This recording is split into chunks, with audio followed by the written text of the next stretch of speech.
And I now give the floor to the representative of the United States. Thank you, Madam President. The United States renews our call for the international community to support the newly formed government of Ukraine and to prevent unnecessary violence. I'd like to take a moment to respond to the comments made here by the representative of the Russian Federation. Actions speak louder than words. Early this morning, the Russian Duma acted to authorize the use of military force in Ukraine. This is as dangerous as it is destabilizing. We are deeply disturbed by reports this morning of Russian military intervention into Crimea. This intervention is without legal basis. Indeed, it violates Russia's commitment to protect the sovereignty, territorial integrity, and independence of Ukraine. It is time for the Russian intervention in Ukraine to end. The Russian military must stand down, the aspirations of the Ukrainian people must be respected, and political dialogue must be allowed to continue. We applaud the remarkable restraint and commitment to that dialogue that the new Ukrainian government in Kiev has demonstrated in the face of hostility. We have said from the outset that we recognize and respect Russia's historical ties to Ukraine. But instead of engaging the government of Ukraine and international institutions about its concerns for ethnic Russians, Russia ignored both and has instead acted unilaterally and militarily. It is ironic that the Russian Federation regularly goes out of its way in this chamber to emphasize the sanctity of national borders and of sovereignty.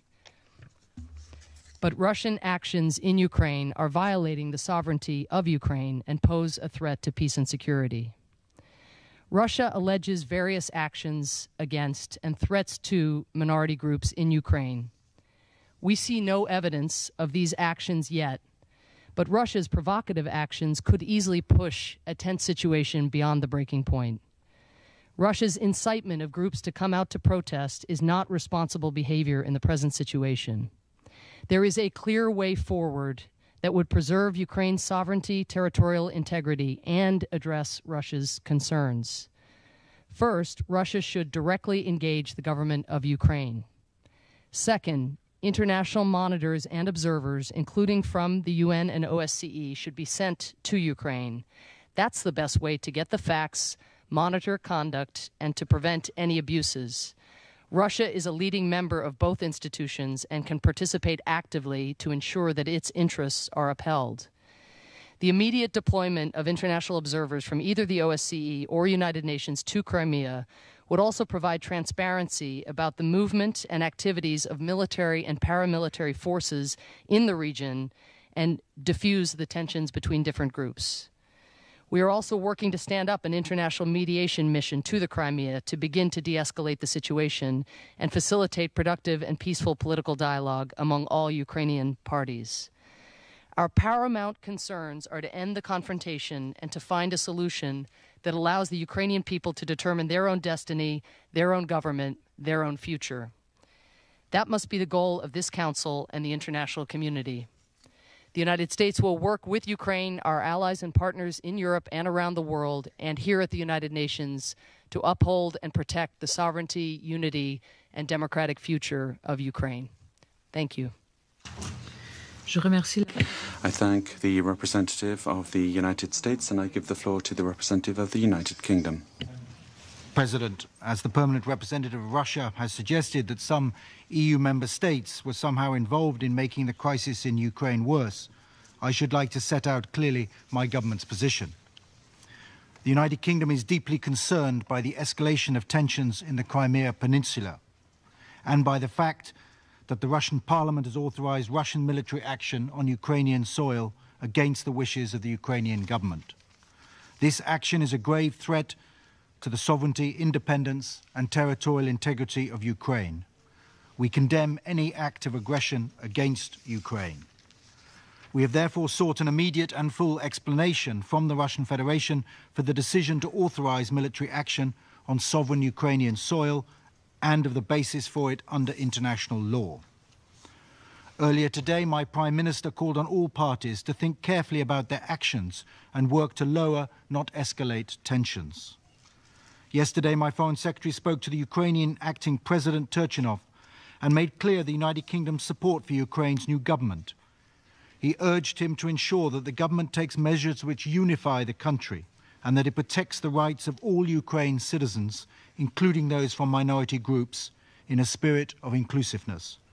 And he assured him of the United Kingdom's commitment to Ukraine's territorial integrity, unity and sovereignty.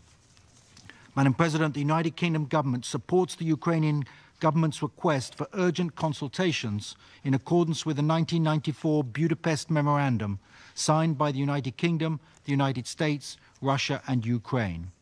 We see no reason why these consultations should not take place immediately.